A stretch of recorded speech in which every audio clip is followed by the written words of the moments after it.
Bonjour et bienvenue dans le podcast Fluidité, épisode numéro 105, où on va parler des erreurs que font les Français à l'écrit. Alors restez à l'écoute. Salut, je m'appelle Fabien, je suis français, polyglotte et professeur de français. Vous êtes sur le podcast qui vous parle de culture, d'histoire ou de géographie française, d'astuces d'apprentissage et bien plus encore, dans un français naturel et facile. Bienvenue dans le podcast Fluidité. Avant de commencer, je vous invite à rejoindre notre club VIP, c'est une page Patreon où vous avez du matériel additionnel pour approfondir mes contenus et devenir meilleur en français. Alors pour chaque épisode ou vidéo, vous avez la liste du vocabulaire en PDF, les transcriptions bilingues, la version audio MP3 et un autre podcast où j'explique la grammaire que j'ai utilisée en contexte. Le club VIP, c'est aussi une communauté de plus de 250 membres maintenant. On échange ensemble sur le groupe Telegram et sur le forum Discord et on fait différentes activités de groupe. Vous pourrez donc pratiquer votre français et trouver ou partager des ressources avec d'autres apprenants comme vous et des amis qui s'aident les uns les autres. Donc je vous mets le lien sur les plateformes de podcast et sur YouTube pour vous inscrire au club VIP. C'est seulement 5 € par mois et vous êtes libre de rester autant de temps que vous voulez. Sur mon site, lefranchouté.com, on propose des cours de pratique de conversation avec des tuteurs et des tutrices natifs. Vous pouvez demander un cours d'essai avec l'un d'entre eux. Vous avez aussi le lien dans la description. Si vous m'écoutez en audio, vous pouvez regarder la version vidéo sur YouTube avec les sous-titres en français, mais aussi dans d'autres langues selon votre niveau. Donc je vous laisse le lien de la vidéo dans la description de l'épisode. La semaine dernière, on a fait un épisode sur les erreurs de français que font les natifs, mais on n'a abordé que la partie orale. Donc maintenant, on va s'occuper de la partie écrite de la langue.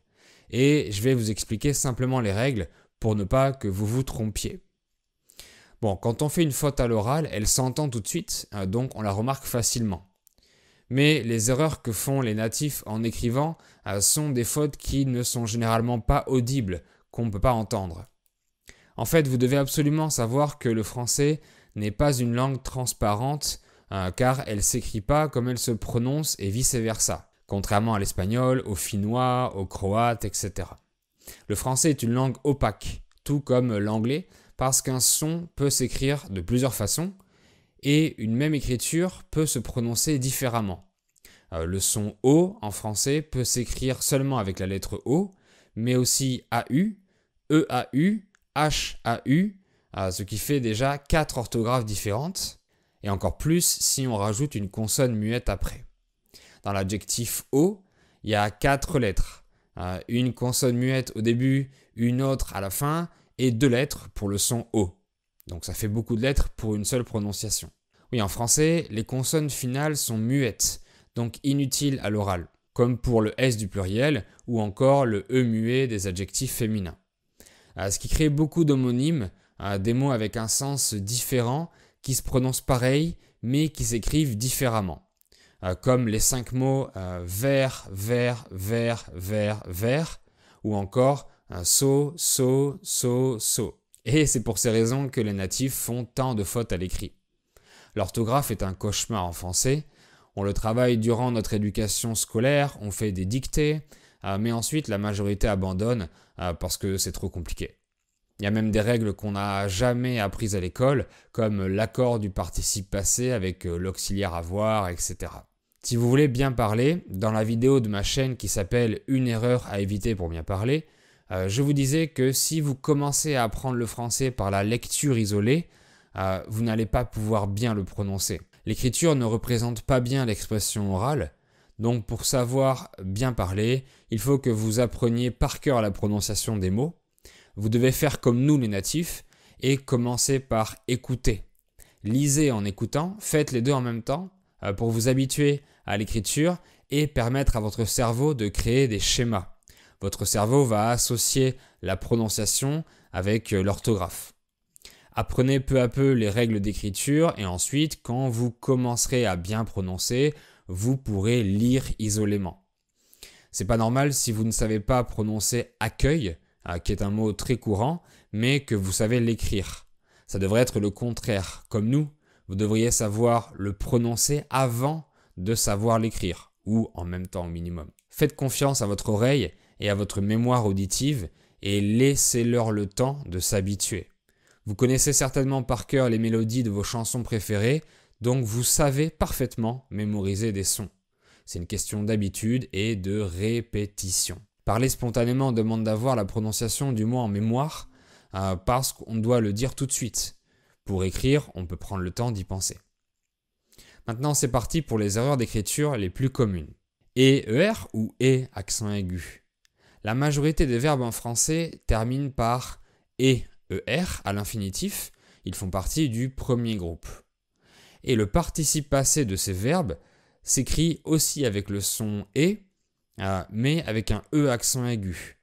Donc les Français confondent ces deux écritures et parfois utilisent des techniques un peu bizarres pour savoir si c'est le participe passé ou l'infinitif.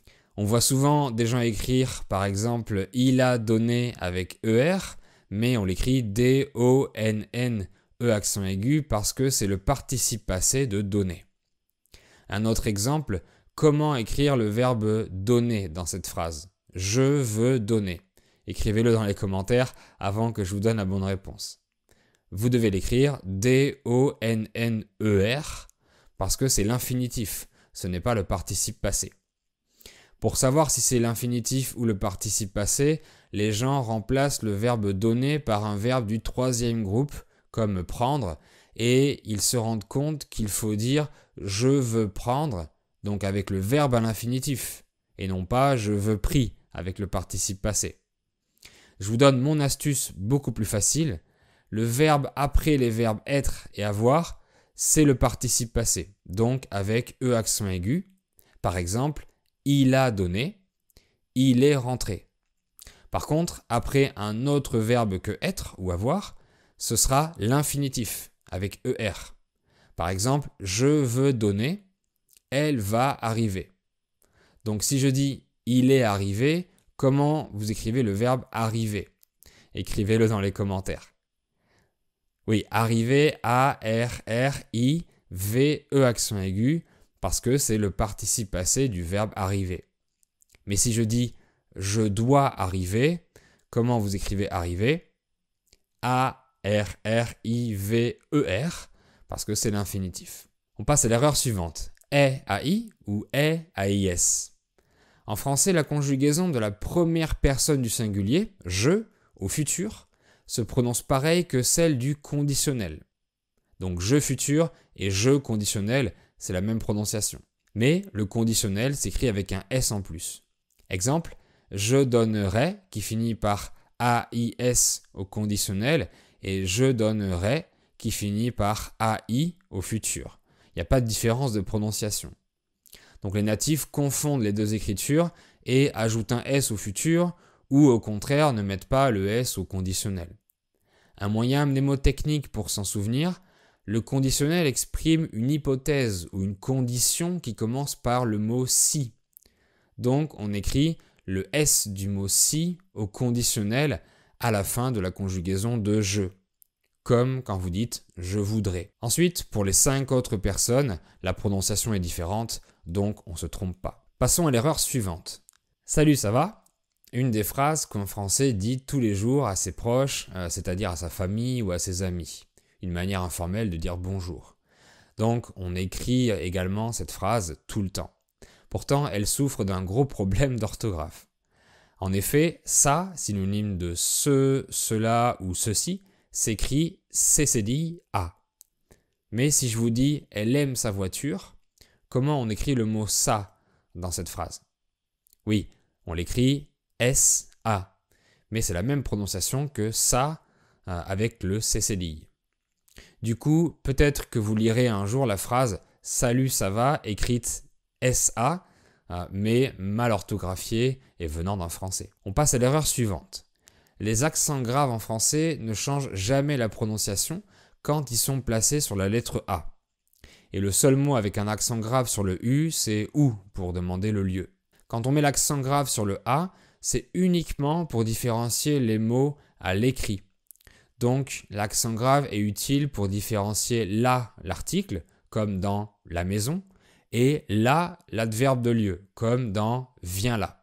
On a la même chose avec a, la conjugaison du verbe avoir à la troisième personne du singulier, comme dans David a froid, et la préposition à, accent grave, comme dans je vais à la plage. Ce qui fait qu'on voit beaucoup d'erreurs, comme dans la phrase tu vas à Paris. Très souvent, les natifs écrivent le a sans l'accent grave. Et au contraire, pour dire je suis là dans 5 minutes, on oublie l'accent grave. La règle est simple, si ce n'est pas la conjugaison du verbe avoir, on doit mettre l'accent grave.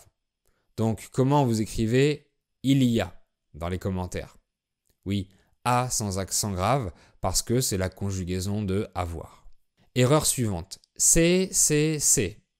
Je viens de prononcer 3 mots complètement différents que les gens peuvent aussi mélanger.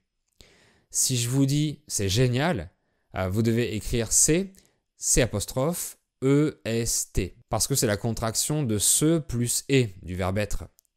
Mais si je dis il aime ses parents, dans ce cas, le mot c'est s'écrit S-E-S, parce que c'est l'adjectif possessif pluriel. Et pour le troisième mot, je peux dire tu vois ces personnes? Dans ce cas, c'est doit s'écrire C-E-S, parce que c'est l'adjectif démonstratif, le pluriel de ce ou cette. Ces 3 mots courants sont très souvent confondus à l'écrit, et dans ce cas, ça peut poser quelques problèmes de compréhension. On passe maintenant à un sujet qui fâche, un sujet qui énerve, parce que c'est vraiment compliqué. Je parle de l'écriture des nombres. C'est un vrai casse-tête. Bon, on n'écrit presque jamais les nombres en lettres de nos jours, on les écrit toujours en chiffres, donc on a vraiment perdu l'habitude de bien les orthographier. Vous verrez encore peut-être des personnes âgées faire un chèque à la caisse du supermarché et dessus, on doit écrire la somme en lettres. Premièrement, il y a la question du trait d'union, ce trait qui sert à relier 2 mots, comme dans peut-être ou week-end. On l'appelle aussi le tiret, et vu qu'il est sur la touche 6 des claviers français, les gens disent le tiré du 6. Contrairement au tiré bas, underscore en anglais, qu'on appelle le tiré du 8, parce qu'il est sur la touche 8 du clavier. Pour les nombres, si je vous dis 62, vous devez mettre un trait d'union entre les 2 mots, donc entre les dizaines 60 et les unités 2. Si je vous dis 80, il faut un trait d'union entre 4 et 20. Mais il faut aussi savoir écrire le nombre 20. V-I-N-G-T. Il a 2 consonnes muettes et si on lui ajoute un S pour le pluriel, ça fait 3. Si j'écris 28, j'écris V-I-N-G-T au singulier. Mais si j'écris 80, il faut un S à 20 parce qu'il est multiplié par 4. Par contre, si j'écris 82, il ne faut pas de S à 20 parce qu'il y a un autre nombre après. Et c'est la même règle pour le nombre 100. Sérieusement, qui a inventé ces règles et pourquoi personne ne veut la simplifier? Et le nombre 1000 n'a jamais de S, même s'il est multiplié. Donc bon courage pour écrire par exemple 3283, parce qu'il ne faut pas de trait d'union entre 1000 et 100, mais la réforme orthographique appliquée en 2006 dit qu'on peut mettre des traits d'union partout maintenant. Avec tout ça, c'est compréhensible que les Français se trompent complètement. Pour l'erreur suivante, on va parler de couleur. Bien sûr, vous devez accorder l'adjectif de couleur avec le genre et le nombre du nom. On dit un pantalon blanc au masculin et une chemise blanche au féminin. Et je dois mettre le S du pluriel si je dis 3 pantalons blancs, donc B-L-A-N-C-S. Par contre, il y a une exception pour les couleurs qui sont aussi des noms, comme par exemple le café, marron, orange ou citron, etc. Parce que le marron, l'orange et le citron sont des fruits. Dans ce cas, l'adjectif de couleur reste invariable, comme marron ou café. Donc on ne pourra pas dire une chemise marronne, mais on dit une chemise marron. Mais cette exception à la règle ne fonctionne pas avec le mot rose ou mauve ou encore d'autres. Et il y a 2 autres règles. Les adjectifs de couleur sont invariables si on en utilise 2 ou plus pour un même objet. Donc on est censé dire une chemise bleue et vert et pas une chemise bleue et verte. Les adjectifs composés sont aussi invariables comme bleu ciel ou vert kaki. Et en plus, il faut mettre un trait d'union. En gros, si vous utilisez plus d'une couleur par nom, l'adjectif sera invariable. Donc vous pensez bien que c'est difficile pour nous aussi parce que ça change absolument rien au sens et très peu de personnes vont remarquer qu'il y a une erreur vu que très peu de gens ne connaissent ces règles-là. Bon, il y a encore d'autres erreurs à l'écrit comme l'oubli du E muet pour l'accord du féminin ou l'oubli du S pour marquer le pluriel. On écrit parmi sans S alors que hormis s'écrit avec un S muet. L'orthographe française a été volontairement complexifiée au XIXe siècle quand l'écriture était réservée à une élite bourgeoise. Depuis ce temps, les académiciens ne veulent pas la simplifier pour garder la beauté et le charme de la langue. Qu'en pensez-vous ? C'est trop compliqué et il faut la simplifier ou alors ça fait partie de la beauté du français et il faut tout laisser tel quel ? J'aimerais vraiment avoir votre avis dans les commentaires sur YouTube. Et je pense que vous connaissez le mien. Voilà, j'espère que vous avez appris plein de français, de vocabulaire et de grammaire. Réécoutez bien plusieurs fois pour bien assimiler jusqu'à comprendre l'audio seul presque entièrement. Et si vous êtes resté jusqu'ici, l'épisode vous a plu, donc mettez un petit like et abonnez-vous sur YouTube. Salut et à bientôt!